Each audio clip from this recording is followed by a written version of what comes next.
Doctor Sahebrao Gaikwad, Hindi विभाग, अकोले महाविद्यालय। बच्चों, हिंदी विभाग की ओर से आपका मनपूर्वक स्वागत। बच्चों, आज संपूर्ण विश्व कोरोना जैसे वायरस, कोरोना जैसे विषाणु के प्रादुर्भाव से परेशान है। कोरोना का प्रादुर्भाव मानव जीवन के हर एक पहलू पर हुआ है। उसी से हमारी शिक्षा व्यवस्था भी नहीं छूटी। बच्चों का भविष्य आगे क्या होगा पता नहीं, परंतु शिक्षा व्यवस्था एक ऐसी चीज है जिसे को रोका नहीं जा सकता। उसी को हमें आगे ले जाना है।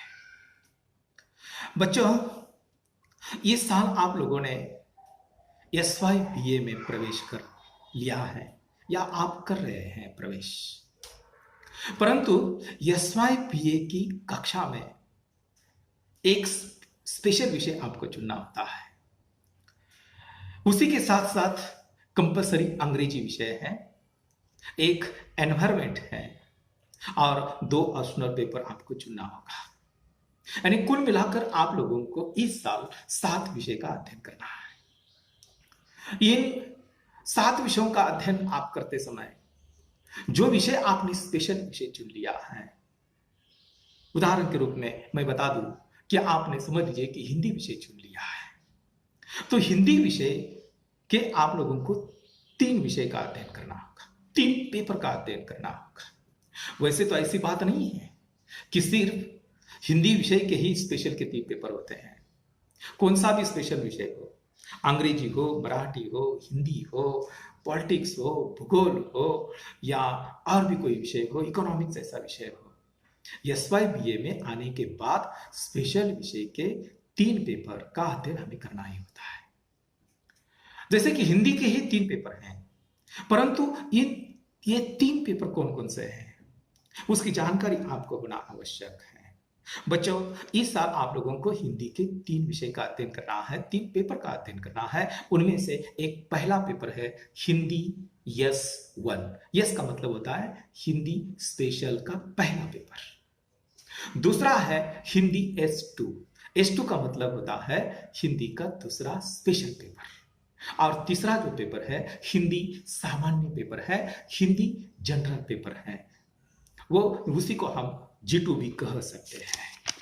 परंतु बच्चों, ये जो 3 पेपर हैं, ये तीनों पेपर तो मैं नहीं पढ़ा सकता। इन 3 पेपर में से केवल 2 पेपर मैं स्वयं गायकवाड सर पढ़ाता हूं। उनमें से जो हिंदी का S2 का पेपर है, मध्यकालीन हिंदी काव्य और उपन्यास, वह S2 का पेपर मैं पढ़ाता हूं और दूसरा हिंदी जनरल का पेपर मैं पढ़ाता हूं। और फिर आप सोचेंगे कि फिर S1 का पेपर कौन पढ़ाते हैं? ऐसी बात नहीं है। S1 का पेपर हमारे हिंदी विभाग के प्राध्यापक गोरक्ष इदे सर पढ़ाते हैं। ये तीनों पेपर का अध्ययन हमें करना है। बच्चों, इस साल एक नवीन बात है आप लोगों के लिए। इस साल SYBA के सारे विषय जो हैं वह बदल चुके हैं। पाठ्यक्रम बदल चुका है, हिंदी का भी पाठ्यक्रम बदल चुका है। आप लोगों के लिए एक नया है, हमारे लिए भी नया है, लेकिन ये जो नया पाठ्यक्रम है इसकी जानकारी करा लेना अत्यंत आवश्यक है। बच्चों, आज हम सिर्फ S2 के बारे में चर्चा करेंगे। स्पेशल का जो दूसरा पेपर है S2 का, उसके बारे में चर्चा कर सकते हैं। बच्चों, इस साल आप लोगों को 2 सेमिस्टर है, प्रथम सेमिस्टर और द्वितीय सेमिस्टर। जो प्रथम सेमिस्टर है वो प्रथम सेमिस्टर के पाठ्यक्रम में स्पेशल के दूसरे पेपर में आप लोगों को संत कबीर के 20 दोहों का अध्ययन करना है और संत मीराबाई के 10 पदों का अध्ययन करना है और एक हिंदी की प्रसिद्ध लेखिका, आधुनिक उपन्यासकार जिसका नाम है ममता कालिया। ममता कालिया का एक छोटा सा लघु उपन्यास है, बहुत सुंदर ऐसा उपन्यास है, छोटा सा स्त्री जीवन पर आधारित उपन्यास है, एक पत्नी के नोट्स। इन 3 चीजों का अध्ययन हमें प्रथम सेमिस्टर में करना है। बच्चों, सर्वप्रथम मैं आपको कबीरदास के बारे में बता दूं, थोड़ा सा अंश बता दूं कबीरदास के बारे में, क्योंकि संत कबीर के 20 दोहों का अध्ययन हमें करना है। बच्चों, संत कबीर ऐसे हैं, हमारे भारत में पैदा हुए कि उनको कौन नहीं जानता।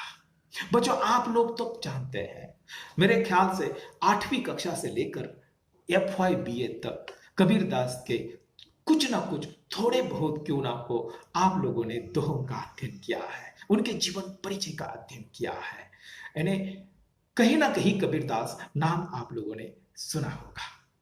बच्चों, इस साल हमें प्रथम सत्र में या प्रथम सेमिस्टर में कबीरदास के 20 दोहों का अध्ययन करना है, उनका संक्षिप्त जीवन परिचय भी हमें देखना है।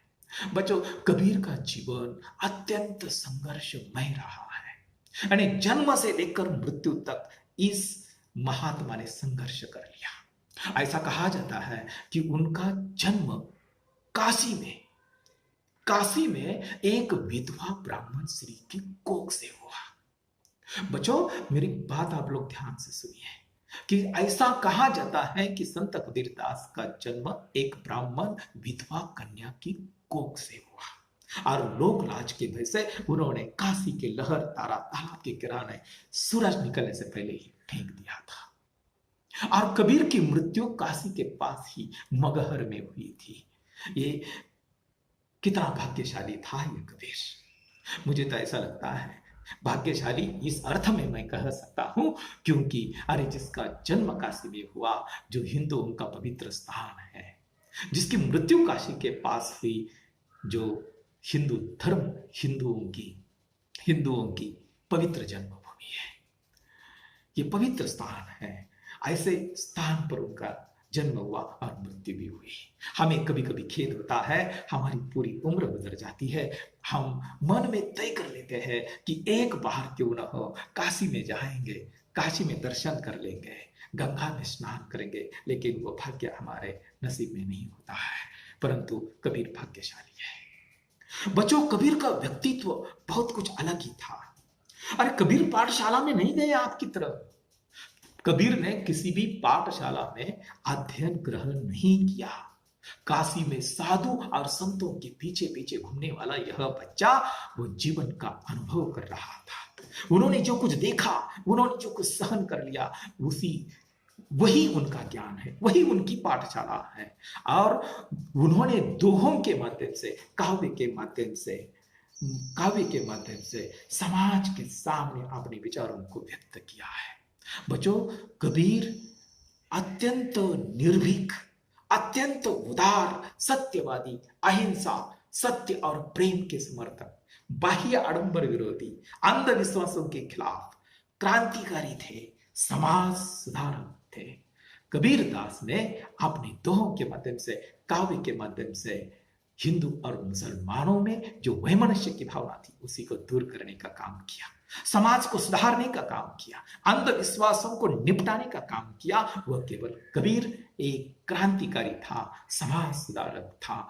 उनके 20 दोहों का अध्ययन हमें करना है। बच्चों, उनके जो ये 20 दोहे हैं ना, ये 20 दोहे, 5 दोहे ऐसे हैं जो मनुष्य के जीवन में गुरु की महिमा क्या होती है, गुरु महिमा पर आधारित 5 दोहे हैं।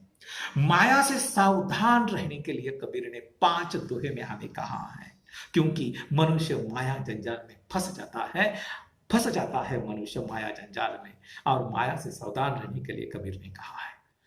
निंदक के बारे में कुछ दोहे हैं और कुछ दोहे उपदेशात्मक भी दोहे हैं। आदि विषयों पर आधारित जो दोहे हैं उनका अध्ययन हमें आने वाले समय में करना है।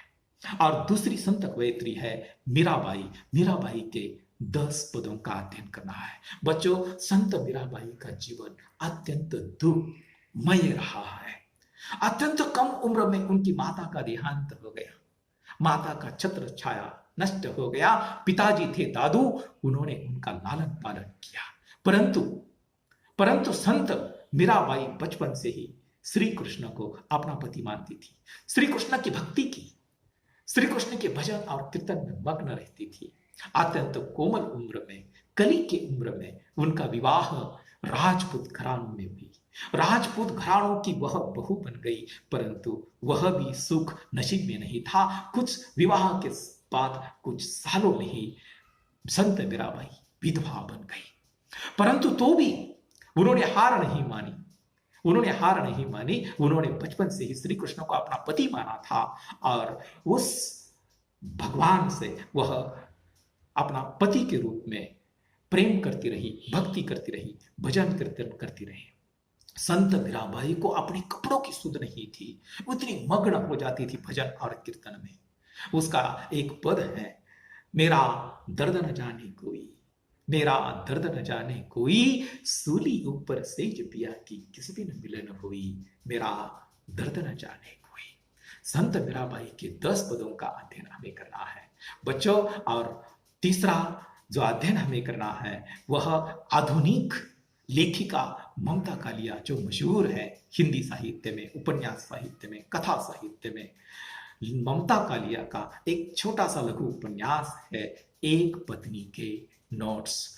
आधुनिक स्त्री जीवन पर आधारित अनेक पारिवारिक सामाजिक समस्याओं से घिरी हुई जो स्त्री है, घरेलू औरत है, उसी के जीवन पर आधारित एक छोटा सा उपन्यास है जिसका अध्ययन हमें करना है। यानी इस प्रकार ये नया पाठ्यक्रम जो है, ये जो नया पाठ्यक्रम है उसका अध्ययन तो हमें करना है, परंतु ये नया पाठ्यक्रम आप लोगों तक व्हाट्सएप के माध्यम से मैं आप लोगों को पहुंचाने का काम जरूर करूंगा। और इन 3 हिंदी विषय के लिए आपको अलग अलग 3 कापियां यानी 3 भैया अलग अलग करनी होगी। मैं आप लोगों को व्हाट्सएप के जरिए, व्हाट्सएप के माध्यम से नोट्स भी दे दूंगा। आप अलग अलग बही में वह नोट्स लिख सकते हैं, उसका जेरॉक्स भी कर सकते हैं, जो परीक्षा के लिए काम आ सके। धन्यवाद।